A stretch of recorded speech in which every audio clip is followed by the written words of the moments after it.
اللہ تعالیٰ نے قرآن حکیم میں ارشاد فرمایا ان الصلاۃ کانت علی المؤمنین کتابا موقوتا، کہ بے شک اللہ تعالیٰ نے جو نماز فرض کی ہے تو اس کے لیے وقت بھی مقرر ہے۔ یہ تو ہو سکتا ہے کہ نماز کا وقت گزر جائے تو اسے قضا کر کے پڑھا جائے، ظاہر ہے کہ جان بوجھ کے قضا کرے گا تو گناہ گار بھی ہوگا، اور یہ نہیں ہو سکتا کہ ابھی نماز کا وقت شروع ہی نہیں ہوا اور وہ پہلے ہی پڑھ لے۔ یہ ایک فتنہ ہے، یعنی اس کا مطلب یہ ہوا کہ دین وہ ہے جو آپ کی طبیعت چاہے، تو بلا شبہ دین ہے تو آسان، لیکن شریعت مطہرہ نے کچھ چیزوں میں فلیکسیبلٹی رکھی ہے اور کچھ میں نہیں رکھی۔ جہاں شریعت نے نرمی رکھی ہے اس میں سختی کوئی کر نہیں سکتا، اور جہاں سختی کر دی ہے وہاں نرمی کوئی لا نہیں سکتا۔ اب اللہ کے رسول صلی اللہ علیہ وسلم نے 4 فرض جو ہیں ان کو 2 کا حکم دے دیا سفر میں، وہ مخصوص شرائط کے ساتھ، لیکن حضور علیہ الصلوۃ والسلام نے مغرب میں جو 3 رکعتیں ہیں، مغرب کی فرض جو 3 رکعات ہیں، ان میں نہیں فرمایا قصر کا۔ تو کوئی مائی کا لال یہ قصر کر سکتا ہے؟ تو اب پھر اس کا مطلب جہاں نرمی دی ہے اس کو بھی کرنا ہوگا۔ اب قصر ہے تو کوئی کہے کہ نہیں میں 2 اضافی پڑھ لوں گا تو وہ شریعت کے حکم کی مخالفت کرے گا، یہ اختیار نہیں ہے۔ تو اس لیے جو شریعت مطہرہ نے گنجائش دی ہے وہ تو بلا شبہ ہے، لیکن جہاں نہیں دی وہاں از خود کوئی عالم، کوئی پیر، کوئی بھی شخص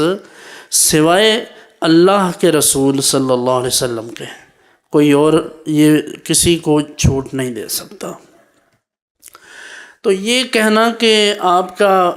مغرب کا وقت ہے تو آپ عشاء بھی پڑھ لیں ساتھ، مغرب اور عشاء کو مزدلفہ میں پڑھ سکتا ہے حاجی، ٹھیک ہے، اور ظہر اور عصر کو عرفات میں پڑھے گا، اس کے علاوہ کسی اور کے لیے تو مشروع نہیں ہے۔ جمع سوری ہو سکتی ہے، جس کو فقہا اس طرح تعبیر کرتے ہیں اسے جمع سوری کے ساتھ، کہ یعنی آپ عصر کا وقت جو ہے وہ بالکل ابتدا اس کی ہونے کو ہے اور ابھی ظہر کا وقت آخر میں ہے۔ مثال کے طور پہ 3:25 پر آپ دیکھیں کہ عصر کا وقت شروع ہو رہا ہے۔ اب یہ بھی کب ہے کہ جب آپ مجبور ہیں، سفر میں ہیں، یا بیمار ہیں، یا کوئی اس طرح کا مسئلہ ہے، تو پھر آپ اتنا کر سکتے ہیں جو میں عرض کرنے لگا ہوں کہ 3:25 پر آپ کو پتہ ہے کہ عصر کا وقت شروع ہو جائے گا،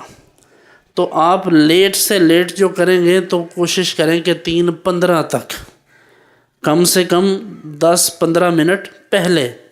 آپ، یعنی عصر کا وقت شروع ہونے سے پہلے آپ کون سی نماز پڑھ لیں گے؟ ظہر کی۔ اب جیسے ہی وقت داخل ہوگا 3:25 ہوں گے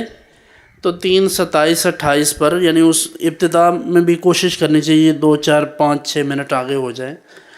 تو یہ جیسے ہی وقت شروع ہو تو آپ ابتدا میں ہی عصر کی نماز پڑھ لیں۔ یہ جمع سوری تو ہو سکتی ہے، اس کی تو شریعت میں گنجائش ہے، لیکن یہ کہنا کہ آپ کو مشکل ہے، آپ کو درد ہے، تکلیف ہے، آپ سفر میں ہیں تو 2 نمازیں اکٹھی پڑھ لیں، یہ شریعت مطہرہ کی واضح خلاف ورزی ہے۔